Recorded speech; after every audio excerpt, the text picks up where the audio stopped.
Oke, bismillahirrahmanirrahim. Assalamualaikum warahmatullahi wabarakatuh. Perkenalkan, nama saya Ihramsyah Muhammad Sadikin dengan NIM 1710112197. Di kesempatan kali ini saya akan menjelaskan dan juga memberikan pemaparan mengenai identifikasi dan analisis saya terkait dengan kasus mega korupsi EKTP. Yang saya akan jelaskan yang pertama itu analisis 5 W dan 2H dan ditambah dengan perencanaan audit investigatif.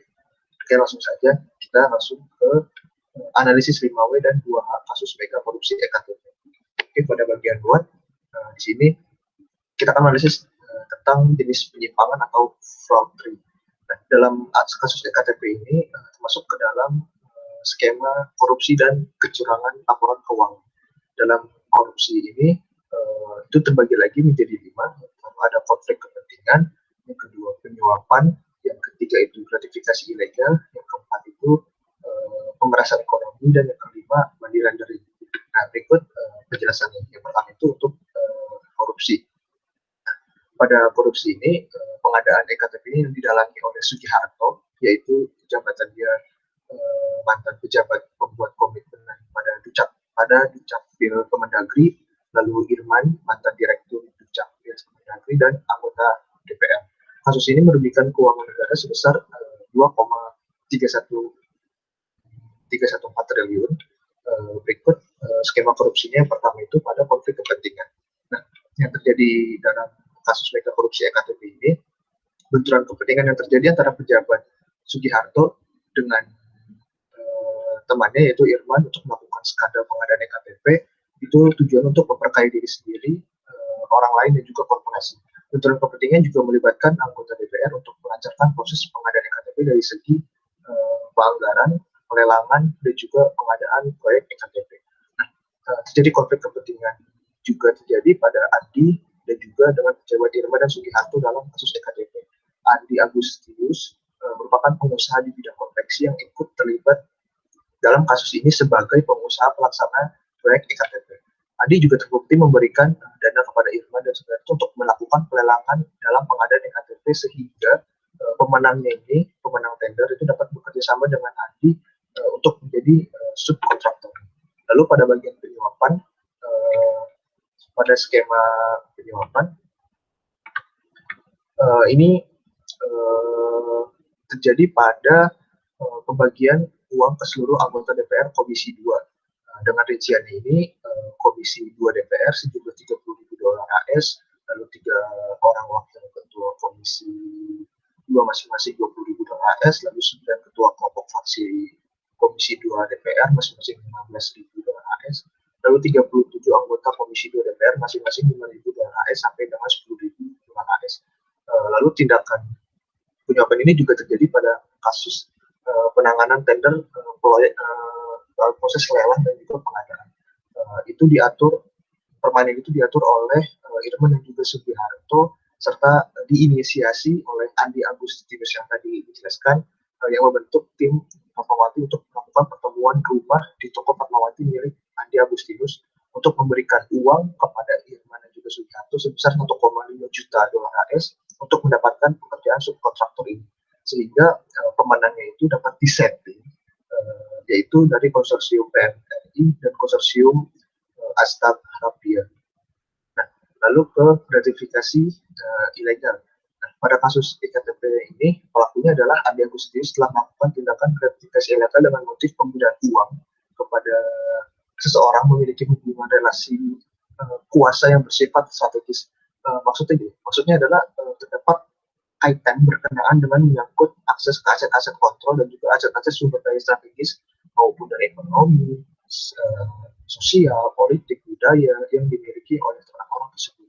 Dan tindakan beliau juga memberikan uang sebesar $1,5 juta AS kepada Irman dan juga Sugiharto, itu mempengaruhi keputusannya dalam melakukan pemenang pelelangan pengadaan proyek EKTP. Nah, tujuannya itu yang tadi dijelaskan, yaitu untuk dimenangkannya dalam lelang proyek tender EKTP tersebut. Terus pembelian pemberian tersebut juga tergolong dalam gratifikasi ilegal nih, karena diberikan secara diam-diam atau rahasia kepada Irman dan juga Sugiharto. Selain itu, tindakan gratifikasi ini juga dilakukan kepada anggota DPR untuk memuluskan proyeknya di IKTP ini. Lalu yang keempat, pemerasan ekonomi. Nah, pada sub skema ini melibatkan kepada Markus Nari untuk memuluskan pembahasannya dan juga penambahan anggaran proyek EKTP di DPR. Nah, oleh karena itu, Markus meminta uang kepada Irman sebanyak 5 miliar atas tindakan yang dilakukan tersebut. Markus juga menghalang-halangi atau merintangi penyidikan yang dilakukan KPK. Selain itu, Markus juga dipengaruhi oleh beberapa anggota DPR, salah satunya adalah Maria S. Haryani, untuk memberikan keterangan tidak benar dalam persidangan kasus EKTP. Lalu ke money laundering, itu juga KPK itu juga mencium adanya potensi tindak pidana pencucian uang dalam kasus pengadaan EKTP ini dalam Kemendagri. Nah, indikasinya dalam pencucian uang ini melihat dengan kerugian negara mencapai 2,3 triliun, itu juga pencucian uang ini bukan tanpa alasan, melihat dengan jumlah negara yang jumlah kerugian negara yang sangat besar yang baru diterima KPK itu baru hanya 236 miliar. Lalu kita pindah ke siapa sih fraudster kecurangan dalam kasus tersebut. Yang pada ini saya membaginya terdapat pelaku utama dan pelaku sektor swasta. Untuk yang pelaku utama, yang pertama adalah Sugiharto. Sugiharto ini juga merupakan tersangka pertama pada kasus EKTP. Sugiharto ini pejabat PKK di Direktorat Jenderal Pendudukan dan Catatan Sipil pada Kemendagri. Dia diduga menyalahgunakan wewenang dan juga melakukan suap kepada proyek EKTP di DPR tahun 2011 tahun 2013. Dan juga dia melanggar pasal 2 ayat 1, subsidi pasal 3, Tipikor pasal 55, dan juga pasal 64 ayat 1 KUHP. Dia diduga diperkaya uang dengan senilai 460 juta. Lalu fraudster yang kedua adalah Irman, yaitu Direktur Jenderal Dukcapil Kemendagri. Motifnya itu dia melakukan korupsi, yakni dengan memperkaya diri atau orang lain dengan menyalahgunakan wewenang, hampir sama dengan yang pertama, yaitu Sugiharto. Lalu yang ketiga itu ada Andi Malonggong. Dia adalah pengusaha, menjadi pengusaha yang menjadi orang telah memberikan uang kepada Diah Anggraini. Nah, temuan lainnya, 51% sekitar 2,62 triliun tersebut dari anggaran EKTP sebesar 5,9 itu digunakan untuk pembiayaan EKTP, sementara sisanya 49% itu dibagi-bagi ke pihak tak terkecuali dengan anggota Komisi 2 DPR RI dan Badan Anggaran DPR RI. Lalu yang keempat itu ada Miriam S. Haryani, yaitu dia mantan anggota Komisi 2 DPR RI tahun 2019 tahun 2014. Tindakan dia fraudster itu tindakannya itu tidak kooperatif sebagai tersangka, bukan sebagai koruptor, tapi dia sebagai tersangka memberi keterangan palsu saat sidang keempat. Dia pun kena pasal 22 dan pasal 35 Undang-Undang 31 tahun 1999 tentang pemberantasan tipikor. Lalu yang kelima itu ada Markus Nari, itu anggota DPR 2009-2014 dan juga politisi Golkar.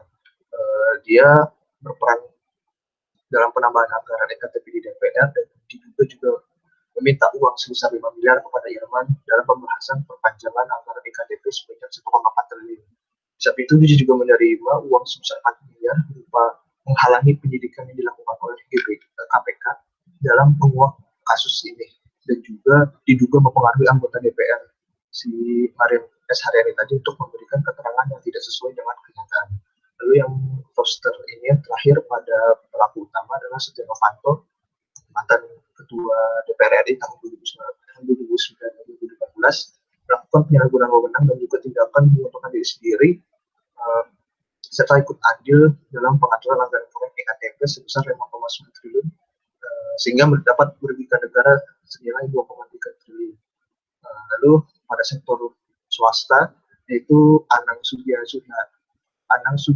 Sudiharjo, Direktur Utama PT Quantum Solution, dia terbukti penyerahan uang sejumlah eh, sejumlah uang kepada Setia Novanto dan anggota DPR lainnya dari Andi Narogong. Lalu kita ke analisis ulang tempat kejadian penyimpangan. Nah, pada tempat kejadian ini bermula dari rencana Kemendagri dalam pembuatan EKTP sejak 2006. Nah, sejak 2006 ini Kemendagri telah menyiapkan dana sekitar 6 triliun untuk digunakan EKTP dalam program NIK nasional, dana senilai 258 miliar pada seluruh kabupaten atau kota se-Indonesia. Nah, kapan terjadi penyimpangannya? Nah, pertama dari Selasa 22 April 2014, KPK itu menetapkan Sugiharto penyusut ini karena KPK melanjutkan penentuan berkas-berkas dari memeriksa saksi dari kasus EKTP di Kemendagri pada tanggal 25 April 2014. Nah, beberapa di antaranya itu adalah Derajat Wisnu Setiawan, Pringgo Hadi Cahyo, Husni Fahmi, dan Suciati. Lalu pada tanggal 8 Februari 2017, KPK mengumumkan bahwa telah menemukan bukti terkait keterlibatan anggota DPR dalam kasus EKTP. Mereka kemudian menghimbau pada siapapun yang menerima dana EKTP ini dapat mengembalikannya ke negara.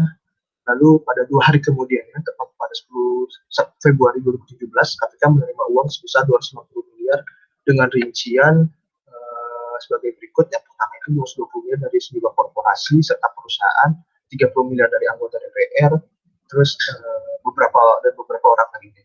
Lalu pada perkembangan kasus EKTP ini kemudian bergulir pada terjadinya pelimpahan kasus EKTP di Pengadilan Negeri Tipikor oleh KPK pada 1 Maret 2017. Berkas tersebut merupakan berkas atas nama Sugiharto sebanyak 13.000 lembar, atas nama Irman sebanyak 11.000 lembar, mencakup berita acara pemeriksaan terkait dengan tersangka dan juga ahli. Terus pada analisis WAE, saya menggunakan analisis fraud secara keseluruhan, di mana ini terbagi dalam 4, yaitu pressure, rasionalisasi, opportunity, dan juga capability. Di mana pressure itu pada dasarnya dilihat dari tingkat kehidupan para fraudster itu tidak memiliki tekanan ekonomi, tapi memiliki tekanan sosial, di mana fraudster memiliki tanggung jawab sosial dan juga suap menyuap dalam melakukan fraud tersebut, sehingga mengakibatkan tuntutan terhadap pelaku. Lalu rasionalisasi. Nah, pada rasionalisasi ini bersifat situasional. Pelaku akan mengira bahwa merasa juga tidak melakukan sendiri, maka berfokus dalam hal itu adanya berbagai pihak yang turut terlibat dan juga terkoordinir dalam pemberian suap uang secara rapi dengan mengenai proyek tender ini. Terus dan juga tugas diberikan kepada dirinya merupakan arahan yang perlu dilakukan atas perintah dari atasannya, walaupun sifatnya berlawanan dengan moral dan juga hukum. Lalu yang ketiga itu ada opportunity. Pada di opportunity itu karena SPI dalam proyek KTP sangat lemah dan tidak ada kegiatan proyek selama itu. Sedangkan kegiatan pelanggaran itu luput dari pengawasan. Selain itu juga adanya para klausul menyalahgunakan wewenangnya dengan membiarkan dan juga tindakan tersebut menguntungkan diri sendiri dan orang lain atau korporasi dengan ikut andil dalam pengaturan anggaran proyek EKTP. Kemudian terakhir, capability. Sebagai orang yang penting dalam partai politik dan juga jabatan yang ada di pemerintahan, mereka memiliki orang-orang kepercayaan dalam circle dan juga kerjasama sejawatnya tentu akan mempunyai fraud untuk melakukan kecurangan. Lalu modus penyimpangannya, dan modus penyimpangannya itu berangkat pertama kali ini dari laporan konsorsium yang telah kalah tender akibat ketidaksesuaian prosedur yang dilakukan oleh panitia saat lelang tender tersebut. Lalu kecurigaan itu dilanjutkan dari GOA atau Government Watch dia melapor kepada KPK pada tanggal 23 Agustus 2019 bahwa telah terjadi upaya pemenang terhadap satu konsorsium terhadap proses lelang tender berdasarkan investigasi yang telah dilakukan sejak Maret hingga Agustus 2011. Nah, dari hasil investigasi itu, mereka mendapatkan petunjuk berupa dugaan terjadinya kolusi dan proses lelang oleh Direktorat Jenderal Kependudukan dan Pencatatan Sipil, dan menemukan fakta bahwa terjadi 11 penyimpangan, pelanggaran dan juga kejanggalan kasat mata dalam pengadaan lelang. Lalu diteruskan juga KPK juga mencium kejanggalan dari proses EKTP ini sejak awal September 2019. KPK menuding bahwa Kemendagri tidak menjalankan 6 rekomendasi dalam pelaksanaan proyek EKTP ini. Nah, lalu tak lama dari itu, Konsorsium Lintas Polri Solusi ini melaporkan pejabat komitmen BPK dan juga ketua panitia lelang dalam pengadaan EKTP, yaitu Sugiharto dan juga Derajat Wisnu Setiawan, Polda Metro, dengan membawa beberapa bukti surat kontrak pada 1 Juli 2011 bahwa surat jaminan penerimaan uang sebesar 50 juta dan juga 3 orang saksi. Konsorsium Lintas Polri menduga bahwa terjadinya penyalahgunaan wewenang sehingga dana EKTP dimarkup sebesar 4 triliun lebih dari proses tender. Kenyataannya penawaran yang dilakukan oleh Konsorsium Lintas Polri Solusi ini lebih rendah, yakni 4,75 triliun. Namun yang dimenangkan tender justru Konsorsium PNRI yang mengajukan penawaran lebih tinggi, yakni 5,84 triliun dari anggaran sebelumnya sebesar 5,9 triliun. Mereka juga menuding bahwa panitia lelang telah menerima uang 50 juta pada 5 Juli 2019 dari konsorsium pemenang. Lalu hal yang kedua, berapa kerugian negara yang telah dihitung BPK atau BPKP dan KPK. Nah, di sini ada perbedaan pendapat. Kalau dari KPK dan juga BPKP menyatakan kerugian negara akibat kasus mega korupsi ini mencapai 2,3 triliun, sedangkan BPK memiliki hitungan sendiri, yaitu kerugian negara yang berbeda senilai 2,5 triliun. Seperti itu. Lalu kita lanjut kepada analisis perencanaan audit investigatif. Dan ini saya menggunakan model SMAC, yaitu ada situation, mission, execution, administrasi dan logistik, dan juga communication. Yang pertama, saya akan menjelaskan pada bagian situation. Nah, situation ini sama hal yang dijelaskan awalnya, berbentuk dari sebuah keberangkatan laporan konsorsium yang telah kalah tender, menyatakan bahwa terjadi ketidaksesuaian prosedur yang dilakukan oleh panitia saat lelang tadi, bahwa adanya praktek korupsi pada EKTP yang dirasakan oleh GOWA atau Government Watch. Lalu hasilnya itu mereka mendapatkan petunjuk berupa terjadinya kolusi atas proses lelang yang terjadi di Direktorat Jenderal Kependudukan dan Catatan Sipil, dan menemukan fakta bahwa terjadi 11 penyimpangan pelanggaran dan juga kejanggalan. Lalu juga konsorsium lintas Polri menduga bahwa terjadinya penyalahgunaan wewenang sehingga lebih penyalahgunaan wewenang sebesar 4, triliun lebih dalam proses tender. Kenyataannya penawaran yang diajukan konsorsium Polri itu jauh lebih rendah, yakni sebesar 4,75 triliun, namun dimenangkan oleh tender dari PNRI yang mengajukan penawaran lebih tinggi sebesar 5,84 triliun dari anggaran awalnya itu 5,9 triliun. Nah, yang tadi dijelaskan, KPK juga telah mencium bau-bau korupsi di mega EKTP itu karena tidak menjalankan 6 rekomendasi yang tadi. Lalu kita pindah ke misi. Misi itu kan misi utama dari penyelenggaraan audit ini adalah untuk mendukung peran aparat penegak hukum atau APH dalam pemberantasan korupsi dan mengungkapkan kebenaran dari indikasi korupsi proyek EKTP. Dan untuk submission-nya, yang pertama itu satu, memberikan solusi atau juga sebuah jalan keluar atas kasus mega korupsi EKTP. Kedua itu memberikan solusi atas permasalahan korupsi ini kepada manajemen sektor publik untuk mewujudkan good corporate governance dan juga kooperasi yang baik. Dan yang ketiga itu meningkatkan dan menciptakan kualitas akuntabilitas pengelola keuangan dan pembangunan nasional di Kemendagri. Lalu pada execution-nya, saya membaginya menjadi dua, yaitu yang pertama ada whistleblowing. Pada whistleblowing ini, GOA membuat laporan kepada KPK tanggal 23 Agustus 2011 di mana melaporkan menemukannya indikasi korporasi ketidaksesuaian prosedur saat lelang tender proyek EKTP. Nah, lalu yang kedua adalah justice kolaborator. Ini berkaitan dengan terkaitnya kasus Hambalang, yaitu